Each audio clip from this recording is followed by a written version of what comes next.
Fala, amores! Como vocês estão? Espero que bem.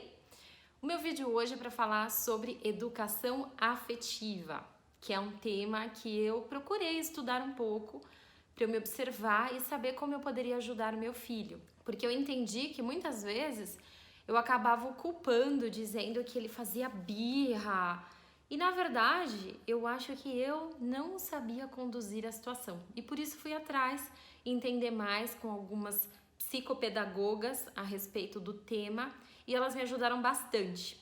E é com base nisso que eu quero hoje falar um pouco com vocês o que eu aprendi. Elas ensinam que, na verdade, a gente tem que aprender a conduzir o cérebro da criança. Então, quando a criança tá fazendo alguma birra ou a criança não quer fazer aquilo que o adulto faz, a gente precisa desenvolver mecanismos e termos bagagem para conduzir a situação. Quando elas falam de educação afetiva, nada mais é do que não simplesmente dar abraços e beijos. Então, não somente porque você é um pai ou uma mãe carinhosa, você pensa que você é carinhosa porque você dá abraço e dá beijo, e isso é o suficiente. E não é.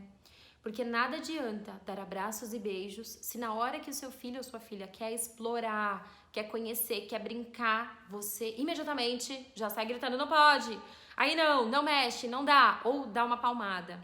Isso não faz parte da educação afetiva. A educação afetiva, ela entende que a criança precisa explorar.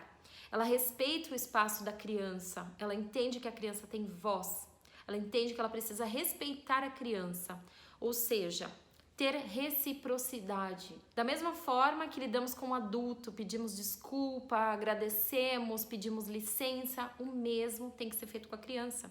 Porque nós esperamos isso dela, não é verdade? Mas como somente esperar se a gente não dá o exemplo? A gente sabe que somos o primeiro espelho das nossas crianças. Nós, educadores, seja você pai, mãe, ou seja você uma tia, seja qualquer relação que você tem próxima com alguma criança, muito provável que ela vai se espelhar nas suas atitudes. Então, a gente precisa ser esse exemplo. A gente precisa também praticar o que esperamos da criança, né?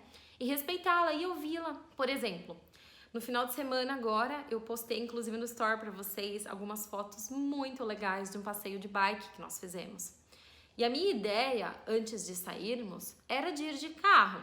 Porque eu pensei, nós vamos na sorveteria, tomamos um sorvetinho, depois brincamos na represa e voltamos. Perfeita ideia.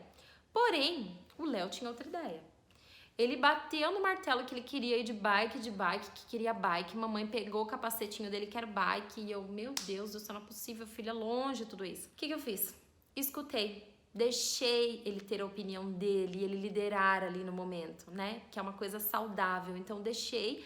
E no final, gente, a ideia dele era melhor do que a minha. Foi melhor do que a minha ideia dele. Porque nós tivemos uma tarde super agradável. Foi cansativo? Foi. Porque é o quê? A sorveteria fica lá no centro da cidade. Então, assim, a gente teve que subir ladeira, depois voltar tudo aquilo. Mas a gente fez paradas, a gente tomou água de coco no meio do caminho, a gente observou o pôr do sol. E foi muito mais gostoso do que ter ido de carro. Então, a educação afetiva é isso também. É você ouvir a criança e entender porque muitas vezes ela não tá querendo seguir aquela regra, ou ela não tá querendo fazer aquilo que você tá querendo. Talvez escutá-la e tentar entender pode ajudar, ao invés de simplesmente autoescalar, começar a gritar, achar que aquilo é uma birra. Então, a gente precisa, né, sim, estudar, entender o cérebro das crianças para poder, então, ter essa educação afetiva, né, que dá voz, que escuta os pequenos, que já ensina eles a liderar, né, a dar opinião desde criança. Isso não é só quando somos adultos, já começa ali. É óbvio que existem momentos que é mais complicado, negociações, né, por exemplo, alimentação, é nós que vamos escolher ali o que está dentro de um parâmetro saudável e ali sim dá opção para criança, né? Ou sei lá, objetos que sejam perigosos, situações perigosas, existem momentos, né? Ou ensinar a criança a vez do próximo, ensinar a criança a respeitar o outro, esse tipo de coisa, né? É muito difícil haver negociação, não há. Precisamos sim ter limites. Mas em outros momentos dá sim para negociar, dá sim para ter uma educação mais afetiva, né? E sim, uma educação amorosa, porque essa sim, né? É não somente os abraços e beijos, mas também ouvir e respeitar a criança, né? Que é o que tem acontecido muitas vezes na nossa cultura de não se respeitar mais a criança, né? Muitas vezes A criança tá ali numa atividade, ela tá brincando, ela tá desempenhando bem, e aí você simplesmente acha que tá na hora do almoço, tem que almoçar e ponto final, e não é assim. Se tá indo tudo bem, se ela tá ali se desempenhando, tá fazendo, você tá percebendo, né? Então deixa uns minutinhos mais, não vai custar. E depois, sim, o almoço, né? Aconteceu também no final de semana. Já tava na hora de voltar pra casa, o pôr do sol já tinha ido, já tava esfriando um pouquinho mais, mas o Léo tava brincando tão gostoso com um coleguinha que ele tinha achado lá no parque. E a gente simplesmente deixou aquela brincadeira acontecer por mais, sei lá, 20 minutos, 30 minutos. Voltamos pra casa um pouco mais tarde. Ele jantou mais tarde, chegamos aqui mais tarde. Mas foi muito prazeroso, né? E a gente sabe o bem que esse faz para a criança. Então é isso, meus amores. Espero que vocês tenham gostado, que eu tenha contribuído de alguma forma. E a gente vai trocando experiências e a gente vai aprendendo juntas aqui. Um beijo grande e até a próxima!